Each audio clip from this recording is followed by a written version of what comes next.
गीतरत्नाचं पुस्तक, याचा पहिला अध्याय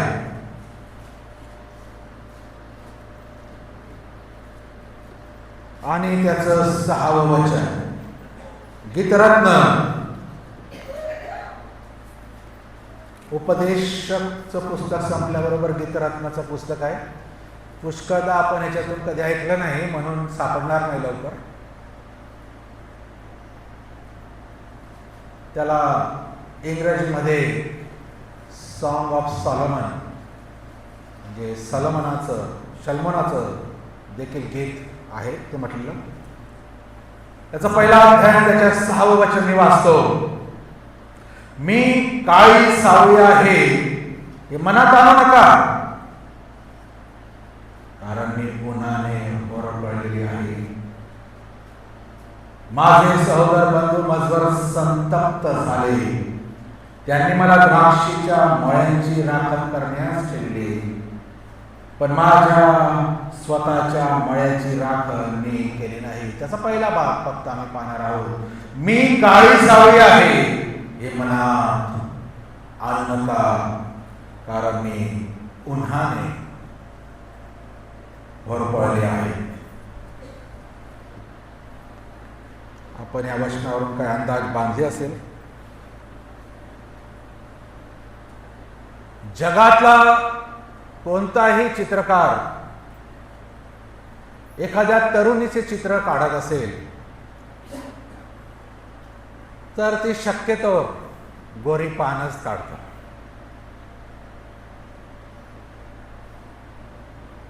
कोणत्या तरुणांना विचारा, तुम्हाला तुमची पत्नी कशी पाहिजे, काय सांगाल? गोरी पाहिजे.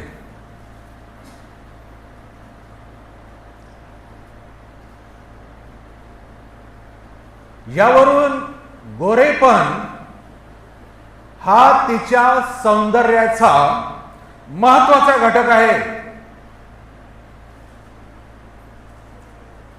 असे असताना ही तरुणी ह्या ठिकाणी काळी सावळी आहे असे स्वतःला म्हणते. तिच्या उलट तिचा वल्लभ म्हणजे तिचा वर, तिचा प्रियकर कसा आहे त्याच गीतरत्नाच्या पुस्तकाच्या 5व्या अध्यायामध्ये आणि 10व्या वचनात गीतरत्न 5 आणि 10 लिहिलं आहे. माझा वल्लभ गोरापान व लाल उंद आहे, तो लाखात मोहरा आहे.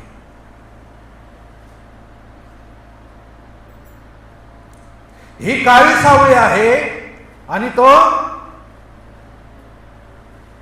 गोरा पान आहे. तरी तो प्रियकर तिच्यावर प्रेम करतो. याचं उत्तर आपल्याला शोधण्याचा प्रयत्न करावा लागतो. का तो तिच्यावर प्रेम करतो? कारण ही जी स्त्री आहे ती ख्रिस्ताच्या मंडळीचं दर्शक आहे, ख्रिस्ताची वधू आहे आणि त्या कारणाने आम्हाला या गोष्टींची दखल घ्यावी लागेल. अशा कोणत्या गोष्टी घडल्या, काही काळे सावळे झाल्याच. देवाच्या वचनातून आम्हाला शोधावं लागेल ही वधू काळी सावळे का झाली आहे. काळे सावळे असण्याची कारण आपण पाहणार आहोत. देवाने दिलेला रंग याविषयी आपण काही जास्त करू शकत नाही. करू शकतो का? आजच्या युगात भरपूर अशा गोष्टी आहेत ज्यामुळे विशेष करून स्त्रिया आणि मुली गोरं दिसण्यासाठी वाटेल त्या गोष्टी करत आहे. मी एक चेक करत होतो नेटवर की फक्त भारतामध्ये हे सौंदर्य प्रसाधन त्याचा जो विक्री आहे, त्याचा जो टर्नओव्हर आहे वर्षाचा, किती असेल बरं? फक्त भारतात जवळजवळ 2.5 लाख कोटी रुपये, 2.5 लाख कोटी रुपये तोंड फासून गोरे करण्यासाठी आमच्या मुली, आमच्या बहिणी इतके क्रीम वापरत आहे. आणि जगात पाहिलं तर जवळजवळ 53 लाख कोटी रुपये. कशासाठी? तोंड गोरं करण्यासाठी. मी माझ्या मुलीला विचारत होतो, कोणते कोणते क्रीम असतात ग? मला एवढं समजत नाही.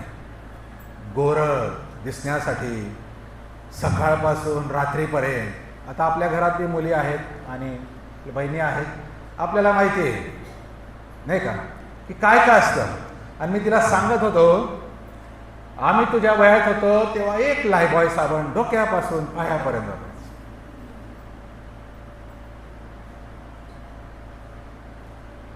दुसरे माहितीच नव्हते.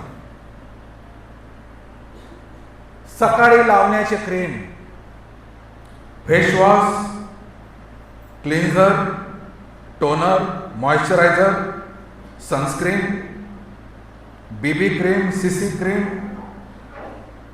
Concealer, compact, loose powder, lip balm, lipstick, kajal, eyeliner, blush, perfume. सकाळसाठी दिवसभरात लिप बाम, लिपस्टिक, सनस्क्रीन 3 ते 4 तासांनी परत लावायचं, compact powder, blotting paper, face tissue, perfume.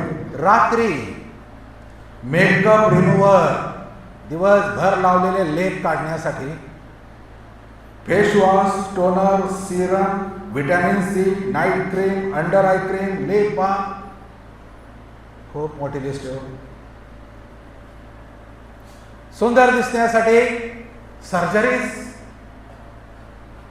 नक्तनाक असेल तर सर्जरी करून लांब करायचं, हनुवटी कमी जास्त.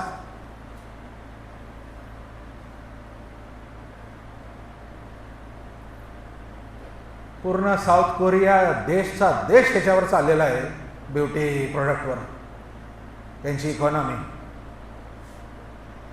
भोया गोल असतील तर वाकड्या, वाकड्या असतील तर तिरप्या, पापण्या. मला तर समजत नाही, पण आहे. आम्हाला या बाजूला काय एवढा संबंध नाही का? समजतं का आपल्याला? नाही समजत. पण काय काय असतात, माणसं मुलं करतात बरं का गपचूप.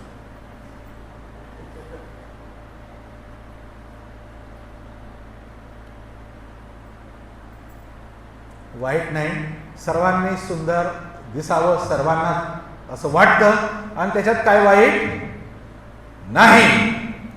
फक्त गोरे दिसण्याचा हट्ट.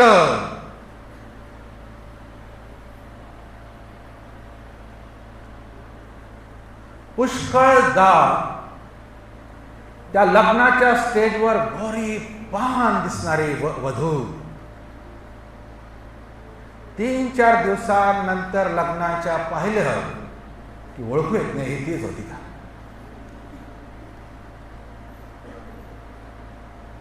जो वर होणारा वर तिला भेटायला जो घरी गेला होता ठरवण्यासाठी, बोलणी करायला लग्नाची पाळकासोबत,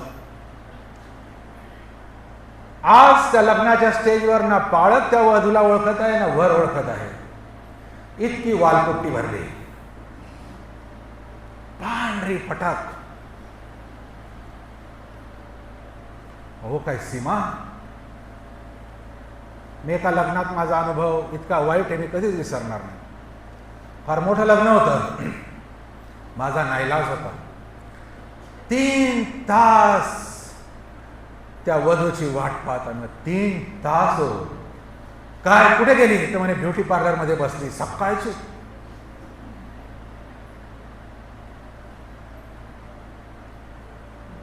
आम्हाला वेटीच धरलं. 3 तास त्या पाळकाने रागात संदेश दिला.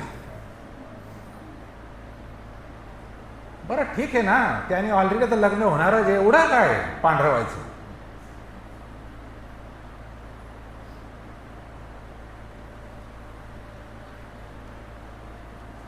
प्रत्येकाला वाटतं मी गोरा दिसावा, मी सुंदर दिसावा, पण ही वधू म्हणते मी कशी आहे, काळी सावळी आहे. सावळीपणाचे अजून कारण पाहिलं तर काही वेळेस गोरेपणा असून देखील प्रसंगी लोकांची चेहरे काळवंटात, संकटाच्या भीतीमुळे, पराभवाच्या छायेमुळे त्या मनुष्याला एवढी भीती वाटते की त्याचा चेहरा कसा पडतो, निस्तेज काळा पडतो. आणखी एक भयंकर बाब आहे काळे पडण्याची, पवित्र शास्त्रात ती आज आम्हाला पाहायची आहे, आणि ते म्हणजे पाप. दानिएलाचं पुस्तक 9वा अध्याय, दानिएल 9 7 आणि 8.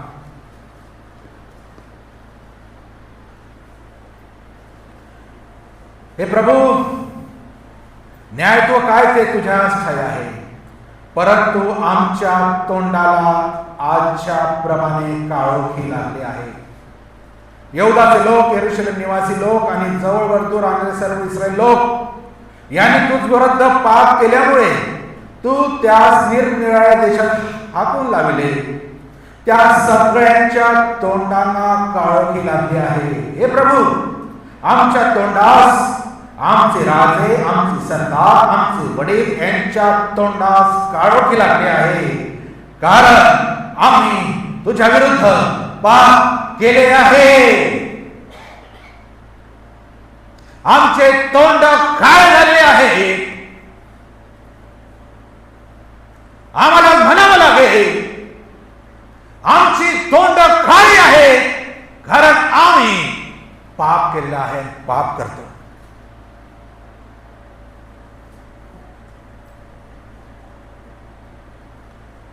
सावळेपणाचं अजून एक कारण आहे, आणि ते म्हणजे उष्णतेत किंवा उष्णतेच्या ठिकाणी दीर्घकाळ राहिल्यामुळे देखील रंग काळा पडतो, टॅन होतो नाही का. उन्हात जो व्यक्ती काम करतो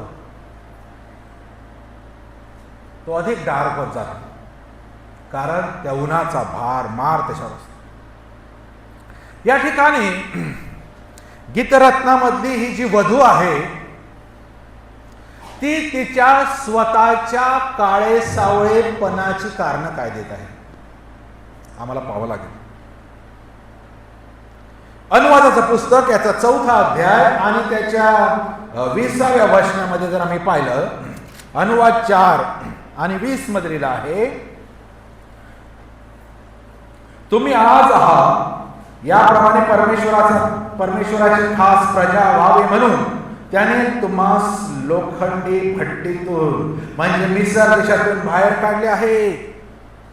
मोसे इस्रायलाला बजावून सांगतो, तो इस्रायल जेव्हा बंदीगृहात होता, जेव्हा मिस्रच्या दास्यामध्ये होता, मिस्रच्या गुलामगिरीमध्ये होता, तेव्हा तो इस्रायल सतत एकसारखा भट्टीजवळ होता, विटा बनवण्याची लोखंडी भट्टी.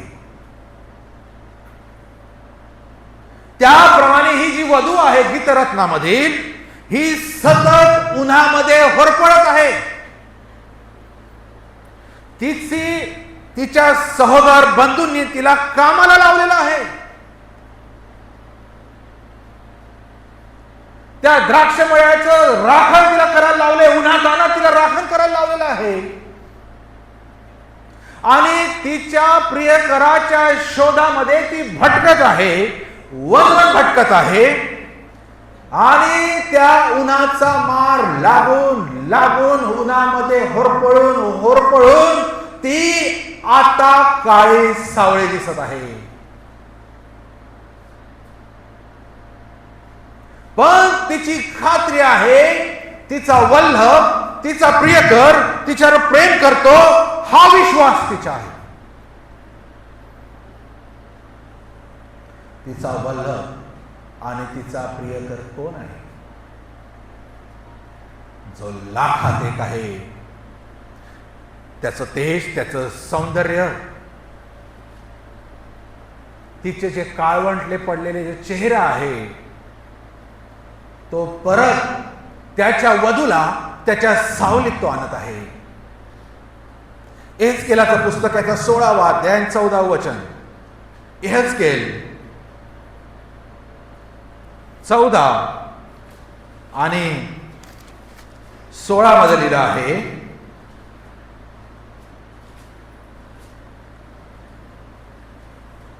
क्षमा करा, एहेजकेल 16 आणि 14 मध्ये लिहिलं आहे,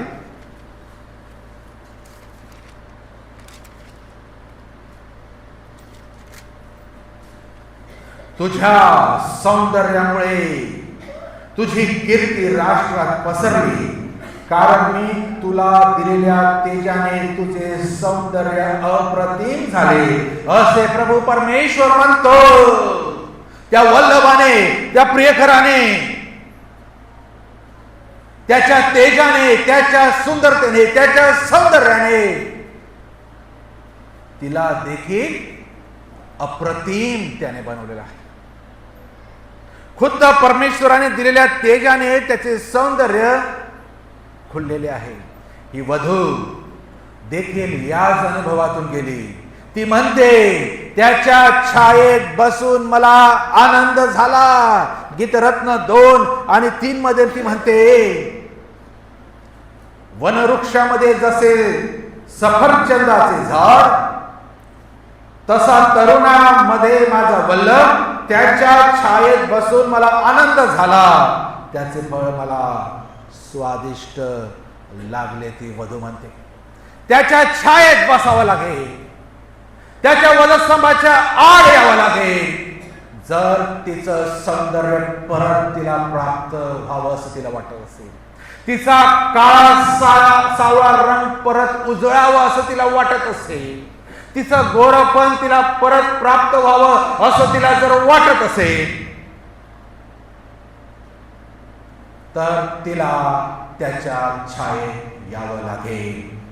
आणि तळपत्या उन्हाचा भार स्वतःवर झेलणारा हा वल्लभ त्याच्या वधूला मात्र सावली देतो. त्यातून त्याचे तिच्यावर किती प्रेम आहे हे दिसतं. हा जो वल्लभ आहे, हा जो प्रियकर आहे, हा जो वर आहे, आता तो स्वतः तिचं काळे सावळेपण पाहून, तिचे वनवन भटकणं उन्हातानात पाहून, तो आता स्वतः उन्हात उभा राहतो आणि त्याच्या सावलीत तिला तो जागा देतो. यशायाचं पुस्तक याचा 52वा अध्याय, यशाया 52 आणि त्याच्या 14व्या वचनात लिहिलं आहे,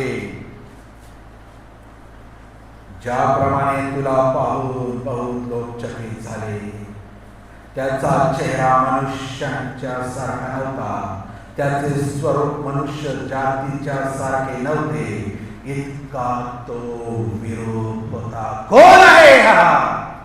आता त्याचा चेहरा ओळखू शकत नाही. त्याचा चेहरा आता मनुष्यासारखा दिसत नाही, त्याचं स्वरूप मनुष्य जातीसारखं दिसत नाही, इतका विरूप तो प्रियकर झालेला आहे. वधूने ज्याला गोरापान म्हटलं, वधूने ज्याला लालबुंद म्हटलं, वधूने ज्याला लाखात मोहरा असं म्हटलं, त्याच्याविषयी यशाया म्हणतो 53, यशाया 53 आणि 2 आणि 3 मध्ये यशाया म्हणतो, कारण तो त्याच पुढे रोप्यासारखा वृक्षभूमीतील अंकुरासारखा वाढला, त्याला रूप नव्हते, त्याला शोभा नव्हती, त्याचकडे पाहिले तर त्याचवर मन बसेल असे त्याच्या ठाई सौंदर्य नव्हते.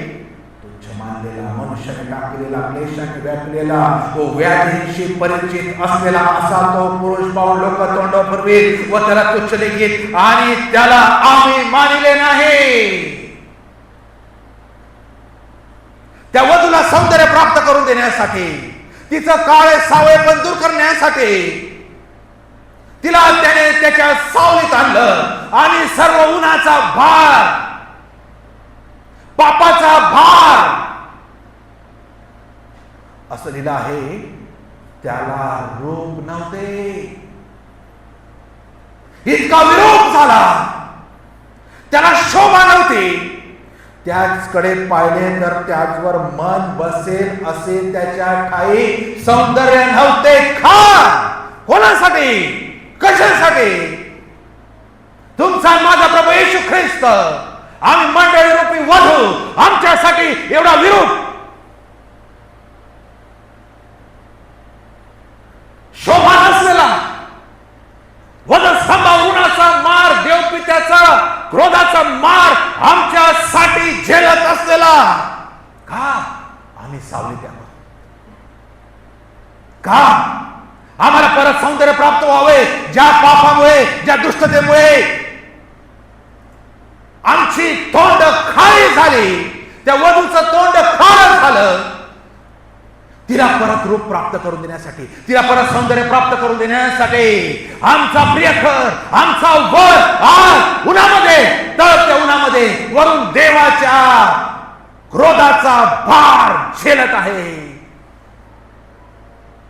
कोण असेल आमच्यासाठी असं करणारा? कोण आहे?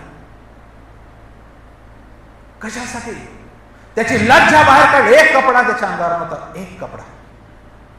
कोणासाठी? मला सावलीत आणण्यासाठी, मला परत सौंदर्य मिळवून देण्यासाठी, मला माझं रूप परत मिळण्यासाठी. जिथे मी हवा होतो तिथे तो गेला,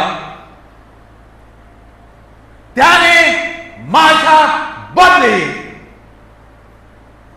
देवाचा क्रोध स्वतःच्या अंगावर घेतला.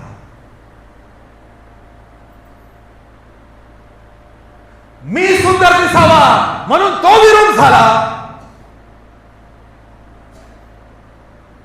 मला सौंदर्य प्राप्त व्हावे, त्याला इतकं मारलं की त्याचा चेहरा ओळखून नव्हता येत. त्याच्यावर थुकले, त्याचे दाढीचे केस धरून उपटले, त्याचे डोळे बंद करून त्याला मारले, त्याच्या मस्तकी तो काटेंचा मुकुट रुतविला आणि ते घळघळ वाहणारं रक्त चेहऱ्यावर येत आहे. कोणासाठी? वधूसाठी, आमच्यासाठी, माझ्यासाठी. जेव्हा मी ह्या गोष्टी जाणेल ना प्रियानो, परत हिम्मत करणार नाही. वन भटकून तळपत्या उन्हामध्ये फिरण्याची म्हणजे पापात जीवन जगण्याची. का आम्हाला या गोष्टीची जाणीव आहे? आमचा प्रियकर जो वर आम्हाला घ्यायला येणार आहे, त्याने माझ्यासाठी काय काय साहिलं, काय काय हाल त्याचे करण्यात आले. तो कशासाठी एवढा विरोध झाला? अर्थात त्याच्या वधूला सौंदर्य पुन्हा प्राप्त व्हावे म्हणून तो विरोध झाला. उन्हाचा ताप स्वतः सहन करून त्याची वधू मात्र कायमची उजळत राहावी, कायमच तिने सौंदर्य तिच्यात राहावं.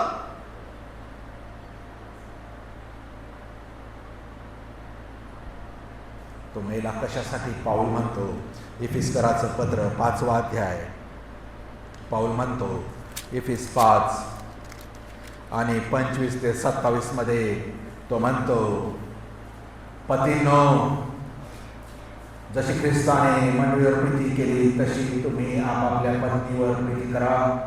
ख्रिस्ताने मंडळीवर प्रीती केली आणि स्वतः तिच्यासाठी समर्पण केले, अशासाठी की तिला त्याने वचनाद्वारे जलस्नानाने स्वच्छ करून पवित्र करावे आणि गौरवयुक्त मंडळी अशी ती स्वतःला सादर करावी, म्हणजे तिला डाग, सुरकुती किंवा अशासारखे काही नसून ती पवित्र व निर्दोष असावी. ख्रिस्ताने मंडळीवर प्रीती केली आणि स्वतःच तिच्यासाठी अर्पण. ख्रिस्ताने वधूवर प्रीती केली, वराने वधूवर प्रीती केली आणि स्वतःला अर्पण केले तिच्यासाठी. का? तिला वचनाद्वारे जलस्नानाने स्वच्छ करून पवित्र, आम्हाला वचनाद्वारे स्वच्छ करावे म्हणून. आणि कशी सादर करावी ही वधू, त्याचा उद्देश काय होता? कशी सादर करावी? गौरवयुक्त मंडळी, तिला म्हणजे आम्हाला म्हणजे मला काय नसावा? डाग नसावा. काय नसावे? सुरकुत्या नसाव्या. तर ती कशी असावी? ती पवित्र असावी, ती निर्दोष असावी. म्हणून त्याने उन्हाचा ताप स्वतःवर सहन केला, पित्याचा क्रोध स्वतःवर सहन केला, की त्याच्या वधूला आता कोणता डाग आणि सुरकुती नसावी. आमचं प्राइम कर्तव्य आहे, आमचं प्रथम कर्तव्य आहे, माझ्यामुळे आणि मला सुद्धा कोणताही डाग आणि सुरकुती नको यापुढे. कारण माझ्यासाठी कोणीतरी म्हणजे येशूने खूप काही सहन केले. सोपं नाही. आता गीतरत्नामध्ये जेव्हा आम्ही बघतो, तिच्याकडे पाहणाऱ्यांना आता ती काळी दिसत नाही. गीतरत्न 6 आणि 10 मध्ये ती आता काळी सावळी दिसत नाही. ती प्रभातीसारखी आरक्त, चंद्रासारखी सुंदर, सूर्यासारखी निर्बळ, ध्वजा फडकविणाऱ्या सेनेप्रमाणे भीती उत्पन्न करणारी अशी ही दर्शन देत आहे. ती कोण? प्रभातीसारखी, चंद्रासारखी, सूर्यासारखी, ध्वजा फडकविणाऱ्या सेनेप्रमाणे म्हणजे विजयी सेनेसारखी, आणि जीची भीती वाटे.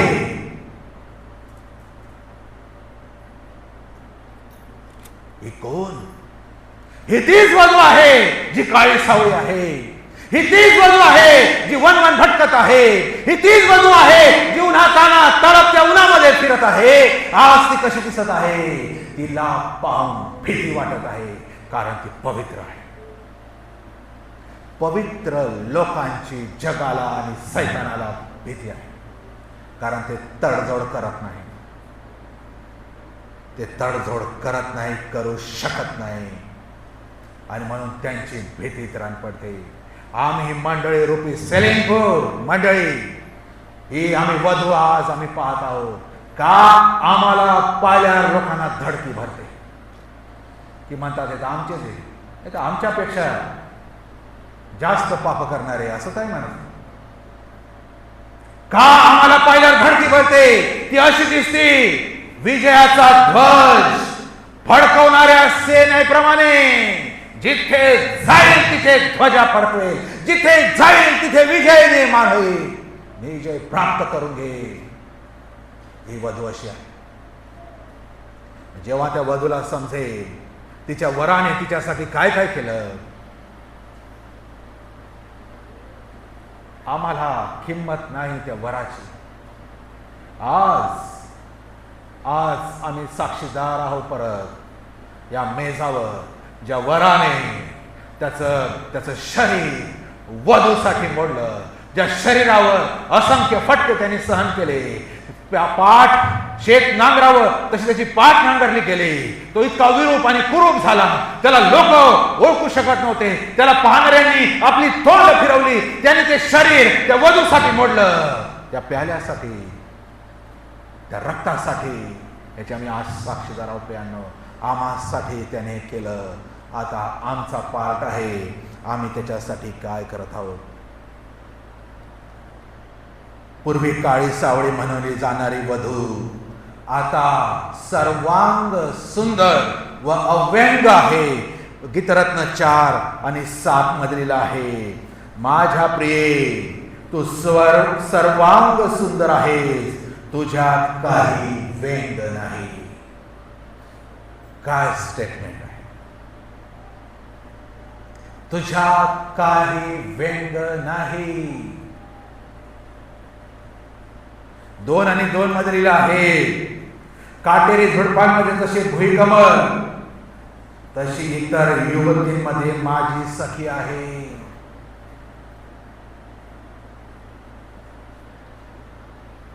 4:10 मध्ये, अगे माझी भगिनी माझी मधु, तुझे प्रेम किती मनोरम आहे, तुझे प्रेम द्राक्षरसाहून किती मधुर आहे. 7 आणि 6 मध्ये, हे प्रिय मनोरम विषयांमध्ये तू किती सुंदर, किती चित्ताकर्षक आहेस. 2 आणि 14 मध्ये, अगे माझे कपुदे खडकाच्या कपारीत कराच्या आडोशास राहणारे, मला तुझे मुख पाहू दे, तुझा शब्द मला ऐकू दे, कारण तुझा कंठ मधुर आहे, तुझे मुख रम्य आहे. आता ती सुंदर, स्वरूप मनोहर, चित्ताकर्षक अशी दिसते. तिचे मुख पाहण्यासाठी खुद्द वल्लभ उत्सुक आहे, कारण ती पवित्र आहे, ती शुद्ध आहे, म्हणून तो वर उत्सुक आहे तिला पाहण्यासाठी. आम्हाला वाटतं का आमच्या वराने आम्हाला पाहावं, आम्हाला पाहण्यासाठी त्याने उत्सुक व्हावं, तर हे गुण आमच्यात असणं गरजेचे आहे. पवित्र, शुद्ध, कोणताही डाग आणि कोणती सुरकुती नसलेली वधू.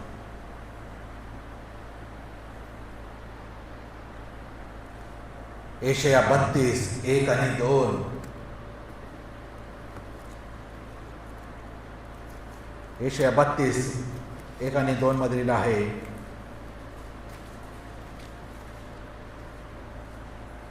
पहा राजाने धर्माने राज्य करीन, त्याचे सरदार न्यायाने सत्ता चालवी. वाऱ्यापासून आसरा, वादळापासून निवारा असा मनुष्य होईल. वृक्षभूमीत पाण्याचे नाले, तप्त भूमीत विशाल खडकाची छाया असा तो होईल. आता सर्व निर्मळ आहे, प्रेमळ आहे. आता विशाल खडकाची छाया आमचा पवित्र देव आहे. अजून एक प्रॉब्लेम आहे वधूसोबत. जर ती वरापासून सौंदर्य परत प्राप्त करू शकत नाही, याचं कारण तिला शुद्ध आणि पवित्र व्हायचं नसतं, तिला तसंच पापात जीवन जगायचं असतं, आणि म्हणून ती शॉर्टकट शोधते. ती म्हणजे, मी सुरुवातीला सांगितलं, मेकअप लावते, आव आणणं, दिखावा करणं, आपला हा काळा सावळा रंग झाकण्यासाठी चेहऱ्यावर काहीतरी फासणं, म्हणजे पवित्र जीवन जगू शकत नाही, या ठिकाणी पाप पण सोडू शकत नाही, मधला मार्ग वधू काढते, चेहऱ्याला फासते, म्हणजे दाखवते जशी ती आहे तशी नाही, तर मी पवित्र आहे, मी सुंदर आहे, हे टेम्पररी दाखवण्यासाठी चेहऱ्याला काहीतरी फासते. आम्ही तशी वधू आहात का? हा आव जास्त वेळ टिकणार नाही बरं. हे फाउंडेशन, हा मेकअप जास्त दिवस चालणार नाही बरं. आम्ही लोकांना भ्रामित करू शकू, आम्ही इतरांना आकर्षित करू शकू, पण त्या वराला माहिती आहे ही अशी नाही. सौंदर्य प्रसाधन म्हणजे आम्ही जे जैविक रीतीने वापरतो, आमच्या सुरकुत्या, आमचा रंग, आमचे पिंपल्स, आमचे डाग लपवण्यासाठी, जी मी सुरुवातीला लिस्ट वाचली, त्याप्रमाणे पाप लपवण्यासाठी जे काही आम्ही वापरतो ते व्यर्थ आहे, थोड्या वेळासाठी आहे. ही श्रीमंतीनी काळी सावळी आहे. यरूशलेमची कन्या म्हणजे बाहेरून धार्मिक लोक तिच्या काळेपणाकडे बोट दाखवत आहे. ती बाहेर रूपाने काळी आहे, पण ही जी आहे वधू, ती जरी बाहेरून काळी आहे पण ती लपवत नाही. ती खोटे सौंदर्य प्रसाधन वापरत नाही. ती कबुली करते मी काळी सावळी आहे. उगीच त्या वराला खुश करण्यासाठी सौंदर्य प्रसाधन वापरून काहीतरी चेहऱ्याला फासून वरासमोर येत नाही, पण ती जशी आहे ती कबूल करत आहे मी काळी सावळी आहे. म्हणून वर तिला सावलीत आणतो. याचा धार्मिक अर्थ जर पाहिला, आपण आपले पाप लपवण्याचा किती प्रयत्न केला, किती खोटे साधनं वापरली. चर्चला येणं, देणगी देणं, उपास करणं, प्रार्थना करणं, ही सर्व चांगली आहेत. पण जर ह्या गोष्टी पापासोबत आम्ही करत आहोत तर ही धार्मिकता चेहऱ्याला काहीतरी फासण्यासारखी आहे. कारण आम्ही तसे नाही आठवड्याभरात जसे आम्ही रविवारी दाखवतो. आमच्या प्रार्थना आम्हाला जास्त वेळ लपू शकत नाही. आमचे उपास तापास आम्हाला जास्त वेळ लपू शकत नाही. आमचे दान धर्म जास्त वेळ आम्हाला लपू शकत नाही. जोपर्यंत मी पापी आहे, मी काळा सावळा आहे, मी काळी सावळी आहे असं देवाला सांगत नाही. तू मला तुझ्या छायांचे प्रभू, जोपर्यंत मी पश्चाताप करत नाही. हे सर्व धार्मिकतेची कृत्य तोंडाला फासून आम्ही काही वेळ फक्त ठेवू शकतो, जास्त वेळ लपू शकत नाही. आणि म्हणून प्रभू येशू ख्रिस्त पुरुषांना म्हणतो, मत्ती 23:27 आणि 28, तुम्ही बाहेरून सुंदर दिसता पण आतून मेलेले हाडं व अशुद्धी भरलेल्या कबरा आहेत. तुम्ही बाहेरून सुंदर आहेत, बाहेरून तुम्ही धार्मिक आहे, तुम्हाला देवाचं वचन आणि वचन माहिती आहे, तुम्ही दान धर्म करतात, तुम्ही बडीशेपाचा दशमांश देतात, उत्पन्नाचा दशमांश देतात, सर्व विधी काटेकोरगिरी पाळतात, उच्च उच्च स्थानात मंदिरात जाऊन तुम्ही मोठ्या मोठ्याने प्रार्थना करतात. आतून घाण आणि सडण आहे. हा धार्मिकतेचा आव ठिकणार नाही. येशू सांगतो, अनन्या आणि सफिरामध्ये प्रेषित 5 मध्ये बघतो, बाहेरून दाखवत होते आम्ही मोठे दान दिले चर्चला, आतून खोटारडेपणा होता. ही सौंदर्य प्रसाधन फार वेळ टिकत नाही. देवाने त्यांचा काळा चेहरा लगेच उघडकीस आणला. पवित्र आत्म्याशी लबाडी करण्याची हिंमत तुमची होती कशी काय? देवाला फसवता, प्रार्थना करून, दान धर्म करून, उपासना करून, आणि जे मेन विषय आहे, मूळ आहे म्हणजे पाप, ते तसंच आहे. कोणाला फसवतात? देवाला. हे पावडर, हे फाउंडेशन, हे मेकअप लावून नाही चालणार. त्या वधू सारखं मला कबूल करावं लागेल, मी काळी सावळी आहे, माझ्यात हे अवगुण आहे, माझ्यात पाप आहे, माझ्यात दोष आहे, माझ्यात अशुद्धपण आहे, मी पापी आहे, मला आपल्या शरणमध्ये घे प्रभू. मी धार्मिक आहे म्हणून नाही, मी नीतिमान आहे म्हणून नाही, मी पापी आहे म्हणून.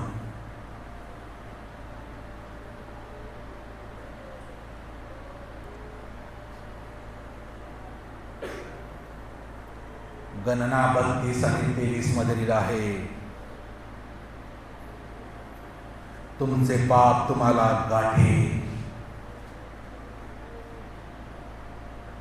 दावीद राजाविषयी आम्ही बघतो, 2 शमूएल मध्ये आम्ही पाहिलं, बत्शेबे बरोबर जेव्हा त्याचं पाप त्याने केलं, 1 वर्ष बत्शेबे बरोबर पाप केलं.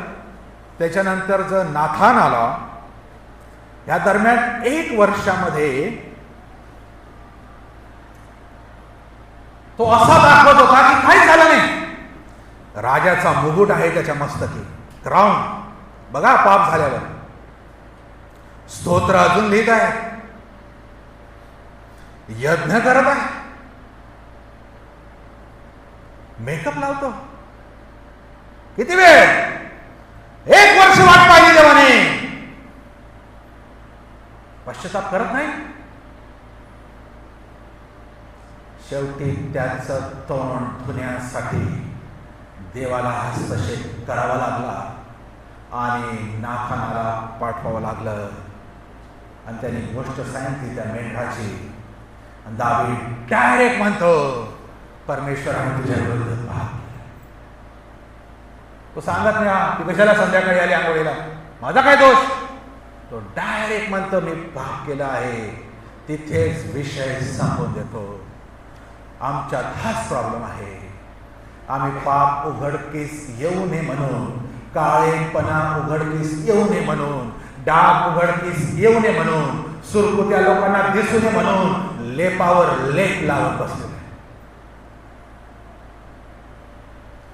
ज्या दिवशी आम्ही आमचा चेहरा धुवाल, ज्या दिवशी आम्ही आमचं खरंपण बाहेर आणाल, त्या दिवशी प्रभू कार्य करेल. मग किती घाणेरडे पाप असो,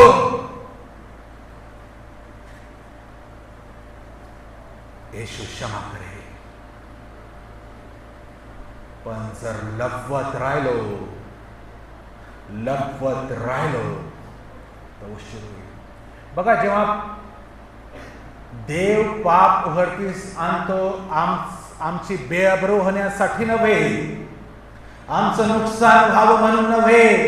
दाविदाला 1 वर्ष त्याने पाप उघडकीस केलं नाही, त्याने पाप कबूल केल्या नसल्यामुळे शेवटी देवाला नाथानाला पाठवावं लागलं 1 वर्ष. पण दाविदाची बेअब्रू करायची इच्छा देवाची नव्हती, तर त्याला उलट आशीर्वादित करायचं होतं, त्याला योग्य मार्गावर आणायचं होतं. म्हणून पुष्कळदा देव आमची पाप ह्यासाठी दाखवतो, कारण त्याला आम्हाला आशीर्वादित करायचं असतं. आशीर्वादांमध्ये आणि आमच्यामध्ये ज्या गोष्टी व्यत्ययासारखे दिसतात देवाला, त्या त्याला काढायच्या वाटतात आणि म्हणून तो ते दाखवतो.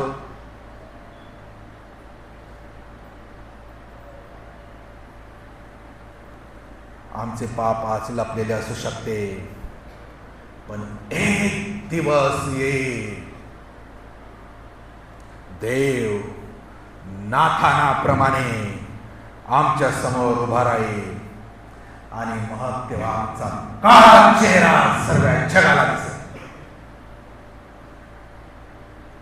त्या दिवसाची वाट पाहणं चांगलं की आज मेकअप उतरवणं चांगलं? कोणतं परवडेल? निर्णय आपल्या हातात आहे. आता धुवून टाका. त्या स्त्रीने काळे सावळेपणा मान्य केला, पण ती तशीच राहिली नाही. तर तो राजा म्हणजे शल्मोनाकडे ती गेली, म्हणजे ख्रिस्ताचं प्रतिरूप. आपण आपला काळा चेहरा घेऊन ख्रिस्ताकडे जायला हवं. 2 राजेमध्ये त्या नामाला कुष्ठरोग होता, म्हणजे पापाचं प्रतीक तो रोग होता. असाध्य भयंकर, वाढत जाणारा, उलट कमी कधी न होणारा. पाप कमी होत नाही, पाप वाढतच जात. जितकं लपवा तेवढं वाढतं. आणि तो रोग नामानाला झालेला असताना एक गोष्ट त्याने चांगली केली बरं का, त्याने तो रोग लपवला नाही आणि तो अलिशाकडे आला.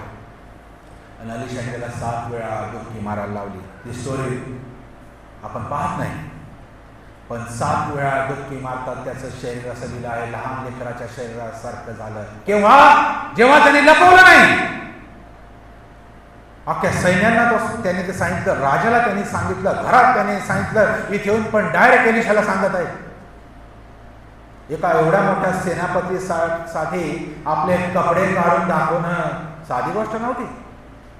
पण त्याने त्याची खरी अवस्था सांगितली आणि त्याचा परिणाम आज जर कोणी त्याच्यावरती हसत असतील, पण जेव्हा त्याने लपवलं नाही, त्याचं शरीर असं झालं लहान लेकरासारखं की जे त्याच्यावर हसत असतील त्यांना लाज वाटत असेल. आता वयस्कर प्रौढ माणसाचं शरीर लहान लेकरासारख्या शरीराचं कसं काय होईल? ते झालं कारण त्याने लपवलं नाही. आणि म्हणून प्रियांनो, ही यारदेन नदी म्हणजे देवाचं वचन. आणि आपण आता वाचलं, वचनाच्या जलस्नानाने करून शुद्ध व्हावं. आम्ही केव्हा शुद्ध होतो? जेव्हा वचनाचं जल ह्याच्यामध्ये आम्ही स्नान करतो, केवळ आणि केवळ. तेव्हा यारदेने पुढे लावलं, आज हे आहे आमच्याकडे आमची यारदेन, आम्हाला स्वच्छ होण्याचं ठिकाण म्हणजे देवाचं वचन. यामध्ये आम्हाला आज स्नान करण्याची गरज आहे, आज नाही रोज करण्याची गरज आहे. आम्हाला देवाच्या वचनरूपी पाण्यामध्ये बुडी मारण्याची गरज आहे, रोज वाचन मनन करण्याची गरज आहे. तेव्हा आम्ही शुद्ध होणार आहे. आणि म्हणून दावीद राजा आम्ही वाचलं, एक स्तोत्रात म्हणतो, दावीद म्हणतो, माझे सर्व अपराध धुवून टाक, धुवून टाक. धुवून हा शब्द का वापरतो? लक्ष दे. मला शुद्ध कर, धुवून शुद्ध कर.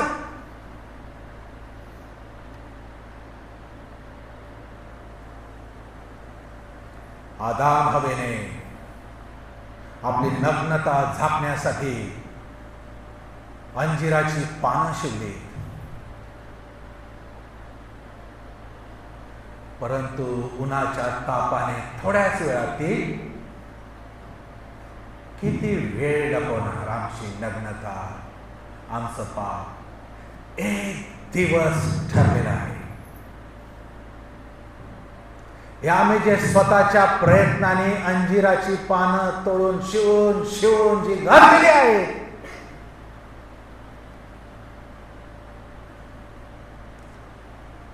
आमची लज्जा जर तसं ऊन वाढत आहे तस तसं ती सुकत असते.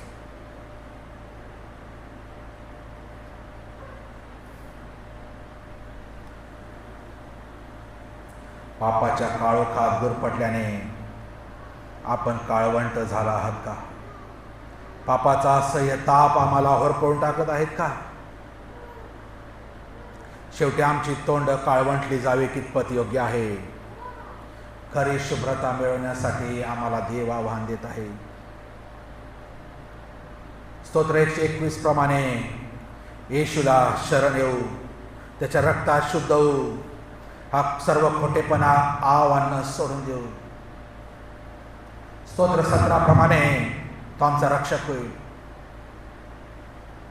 ख्रिस्ताच्या वधस्तंभाच्या छायेत आल्याशिवाय आमची पापे, उनेपणा, कमजोरी, अशक्तपणा, गुप्त पातके ह्याद्वारे आलेला काळेपणा, सावळेपणा उजळ होणार नाही. शुभ्र आमचा चेहरा होणार नाही. आम्ही ख्रिस्ताप्रमाण होणार नाही. हे जे काही आमच्या तोंडाला, चेहऱ्याला फासलेले आहेत, आव आणलेले आहेत, पापाची घाण, काळेपणा, आत पण बाहेर खोटा उजाळपणा, जोवर आम्ही दोघी गोष्टी करत राहू तोवर आम्ही फक्त दिखावे करणारे आणि खोटी धार्मिकता दाखवणारे असणार. तोंडाला फासलेली धार्मिकता जास्त दिवस चालणार नाही. आम्हाला आज हा दिखावा उतरवावा लागेल. आमचा खरा चेहरा, आमचं खरे रूप, आमची पाप येशूकडे कबूल करू, त्याच्या रक्तात धुवून स्वतःला शुद्ध करावं लागेल. मग परत आम्हाला कोणतेच काही चेहऱ्यावर फासण्याची गरज पडणार नाही. आज प्रभू आम्हाला त्याच्या सावलीमध्ये वधस्तंभाच्या आड राहण्यास बोलावित आहे का? आज तरी आम्ही हे नाही, किंवा आमचे मुखवटे घालून, तोंडाला फासून असं जीवन जगत राहणार. प्रभू परमेश्वर आमची धार्मिकता, सुंदरता पाहू इच्छित आहे, खरी सुंदरता. परंतु पाप आम्हाला त्याच्या गुलामगिरीत दास्यात ठेवून विटा बनवणाऱ्या सारखं काम जसं इस्रायलाला लावलं होतं त्या भट्टी समोर, भट्टी शेजारी, भट्टीच्या सानिध्यात, तसेच आम्हाला या जगामध्ये पापात ठेवून सैतान आम्हाला आमची चेहरे आणि आमचे स्वरूप, आमचं रूप काळवंटण्याच्या मागे तो आहे. येशू आम्हाला त्याची सुंदरता प्राप्त करून इच्छितो. का आज आम्ही त्याच्या सावलीत येणार? का आज आम्ही त्या वधस्तंभाच्या सावलीत येणार? का आज आम्ही विशाल खडकाच्या सावलीत येणार? जो माझा वर, माझा प्रियकर, त्याने इतका उन्हाचा ताप स्वतःवर झेलला, देवाच्या क्रोधाचा ताप स्वतःवर झेलला, माझ्यासाठी तो विरूप आणि कुरूप झाला. का मी त्याच्या जवळ येऊन माझे पाप कबूल करून माझा चेहरा आणि स्वतःला धुणार? प्रश्न आपल्याला आहे की आपण आपल्या जागेवर उभं राहूया. कोणीही जाऊ नका. आज चुकला तर उशीर होईल. जाण्याची संधी आपल्याला मिळेलच. आपण आपलं लक्ष प्रभूकडे लावूया.